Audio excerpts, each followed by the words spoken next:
नागपूर मध्ये चालू आहे ब्रिक्सची मीटिंग, तर आपण त्याचे डेकोरेशन पाहायला जाऊ आपण. चला मग.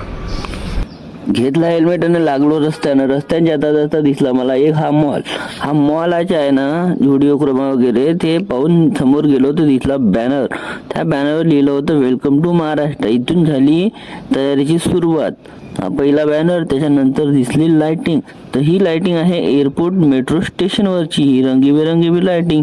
ते पाहून समोर गेलो तर समोर दिसलं वेलकम. पण हे G20च्या वेळेसचेच आहे, ब्रिक्ससाठी नवीन नाही केलं. तर मग हे एअरपोर्टवर वापस येताना हे मेट्रो स्टेशनच्या खालचे रंगीबेरंगी लाईट पुन्हा दिसले. आणि ते पाहून समोर गेलो तर एक बॅनर दिसला, त्यावर लिहिलं होतं ब्रिक्स आणि त्याचं फुल फॉर्म लिहिलं होतं. मग ते पाहून एअरपोर्टकडे गेलो तर तिथे दिसले हे लाइटिंग रंगीबेरंगी. ते लाइटिंग पाहून झाली तर समोर गेलो तर दिसला एक बॅनर, त्यावर लिहिलं होतं वेलकम टू महाराष्ट्र आणि गडाचे चित्र होतं.